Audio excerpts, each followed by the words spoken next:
अभी आपको आह्वान किया मेरे पूर्व वक्ताओं ने, बघेल साहब ने जो आपको आह्वान किया उसका अलग महत्व है। राहुल गांधी अकेले क्या करेंगे?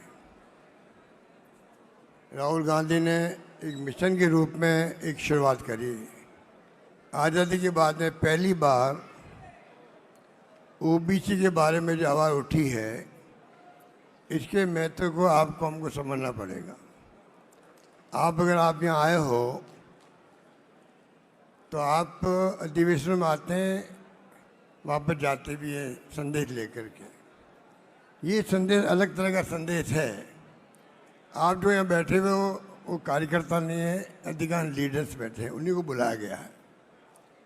तो आप समझ सकते हो कि आपको भौलावण देने के लिए, जिम्मेदारी देने के लिए बुलाया गया है। आप लीडर्स हैं, गांव में हो या कस्बे में, ज़िले में, प्रदेश के अंदर, उन्हीं को बुलाया गया अधिकांश लोगों को। तो आप समझ सकते हैं कि ये सिलेक्शन क्यों किया गया।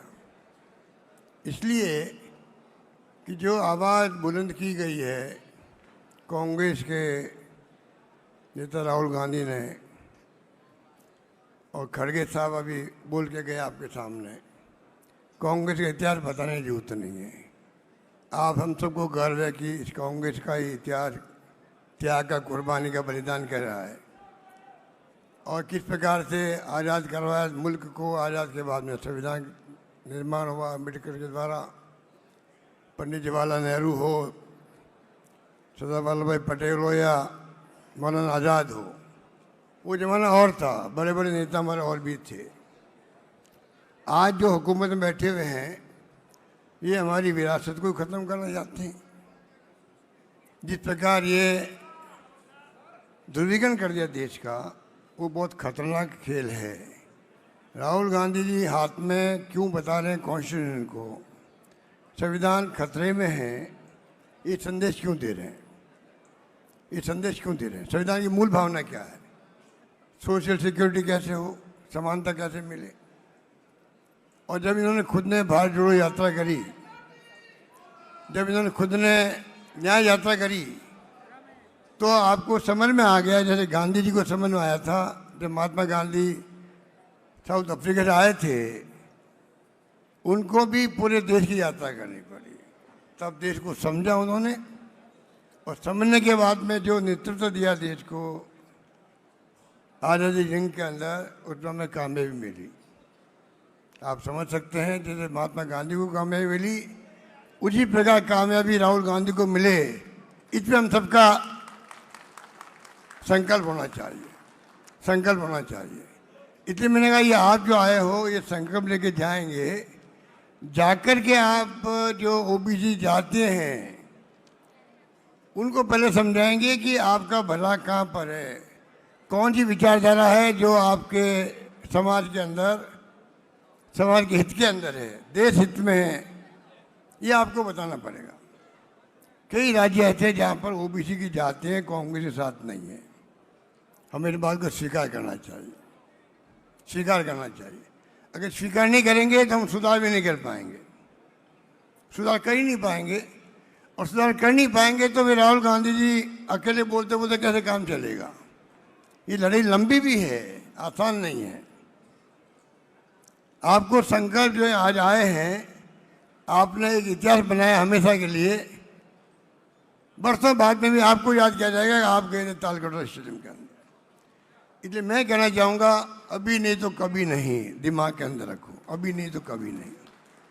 अभी इस लड़ाई को आपने नहीं जीता, और लड़ाई जीतने के लिए दिल जीतना पड़ेगा आपको, समाज का भी, जाति का भी, अपने क्षेत्र के लोगों का भी। आप राजनीति में कार्यकर्ता हो, और इसलिए जरूरी है कि हम कैसे आवाज़ को बुलंद करें, जिससे कि जो राहुल गांधी जी ने न्याय योद्धा के रूप में शुरुआत करी है, उसमें आप कामयाब हो सकें। ये कामयाबी पूरी कौम के लिए, जिसको हम कहते हैं कि 50% 60% है, उसका भला तभी होगा। राहुल जी ने जो बातें कहनी थी पार्लियामेंट के अंदर भी, बाहर भी जोर शोर से कह दी गई है। किस प्रकार ब्यूरोक्रेसी के अंदर, जुडिशरी के अंदर, मीडिया के अंदर भी। कहाँ पर आप लोग टिकते हो, कहाँ टिकते हो? आज़ादी की 70 साल बाद में भी ये स्थिति बने तो आप सोच सकते हो कि आगे क्या होगा, 100 साल बाद में क्या होगा। ये स्थिति रहेगी। इतना बड़ा बीड़ा उठाया राहुल गांधी ने, उसको आपको हमको समझना पड़ेगा कैसे उनको कामयाब करने के लिए हम अपना सब कुछ न्यौछावर करें। महात्मा गांधी ने सर्वोदय की बात करी थी। ये सर्वोदय की बात राहुल गांधी जी आगे बढ़ा रहे हैं। सर्वोदय, सबका उदय हो। अभी उदय किसका हुआ है कहने की जरूरत नहीं है। गरीबी अमीरी की बीच खाई बढ़ती जा रही है।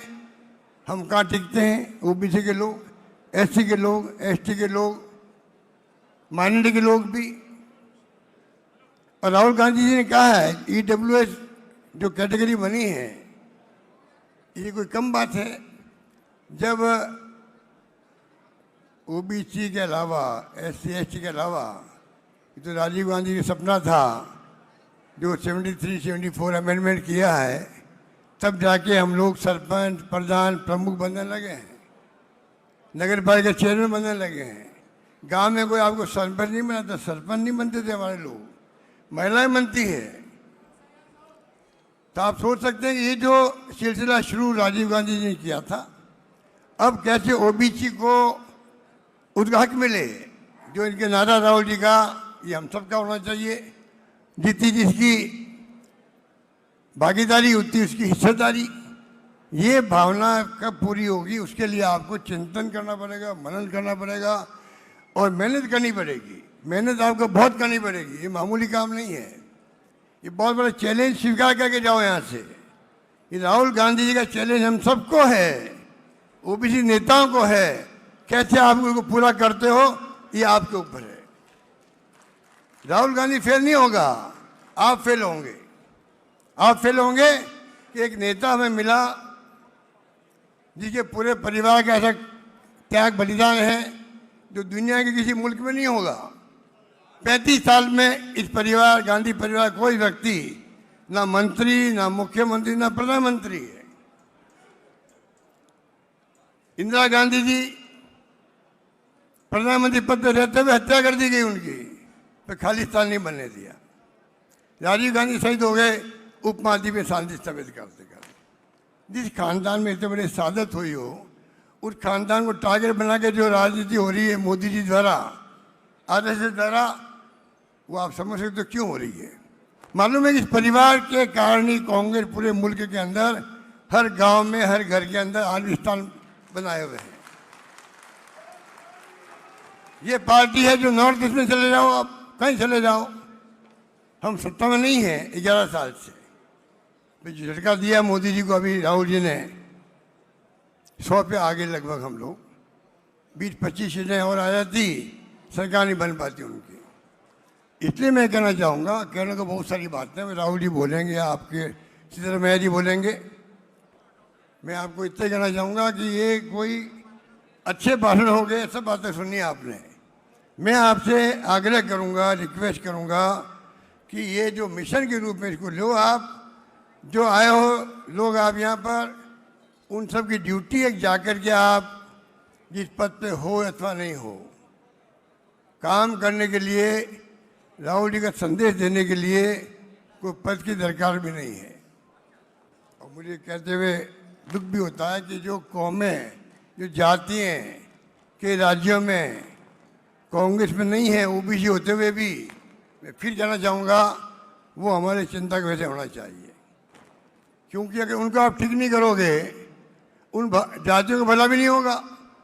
जो राजीव जी ने, राहुल जी ने जो मामला उठाया है ओबीसी के लोगों का, अगर जाति रास्ते पे नहीं आएगी और ध्रुवीकरण धर्म की राजनीति होगी देश के अंदर, जातिवाद को भड़का करके गुमराह करेंगे उनको, तो कैसे आपकी जाति का, ओबीसी का भला होगा। इसलिए जिम्मेदारी खाली राहुल जी की नहीं है, हम सबकी है। किस प्रकार से हम लोग मिलकर के यहाँ से जाएं, तो संकल्प लेके जाएं कि आने वाले वक्त में जो बातें कही गई है, सिद्धरमैया जी ने पहले सर्वे करवाया, बाद में तेलंगाना का सर्वे हुआ, कांग्रेस ने तय किया तेलंगाना पैटर्न पे सर्वे होना चाहिए, खाली फॉर्मेलिटी नहीं होनी चाहिए। लोग आशंका कर रहे हैं राहुल जी के दबाव से मोदी सरकार ने निर्णय कर लिया हम जाति की जनगणना कराएंगे, मुंह की खानी पड़ी उनको। अब लोग शंका कर रहे हैं कि बिहार चुनाव के बाद में कहीं कोई कोर्ट में अटका नहीं देइए, कोई बहाना नहीं कर दे। जब गवर्नमेंट की क्रेडिबिलिटी नहीं होती है, विश्वास नहीं होता है, ऐसी शंकाएं होती है। बाकी आप देख रहे हो क्या हो रहा है, वोटों के अंदर क्या हो रहा है आप जानते हो। जो कुछ भी हो रहा है आपके सामने। राहुल जी हर मुद्दा उठा रहे हैं, किस तरह वोटर लिस्टों को छेड़छाड़ की जा रही है, महाराष्ट्र में क्या हुआ, इसलिए मुझे ये बातें कहने की आवश्यकता नहीं। मैं आपको अंत में फिर कहना चाहूँगा, आप जो भी आए हो, आप लोग नेता के रूप में आए हो, कृपा करके एक संकल्प लेके जाएं। इस काम को आपको आगे बढ़ाने के लिए पूरी मेहनत करनी पड़ेगी, समझाइश करनी पड़ेगी, जनसंपर्क करना पड़ेगा, गांव-गांव में, घर-घर में, सामाजिक मीटिंग बुलानी पड़ेगी, कैमरा मीटिंग करनी पड़ेगी, आपको छोटी-छोटी मीटिंग करनी पड़ेगी, तब जाकर के मैं समझता हूँ ये अभियान, ये मिशन आगे बढ़ेगा। धन्यवाद, जय हिंद, धन्यवाद।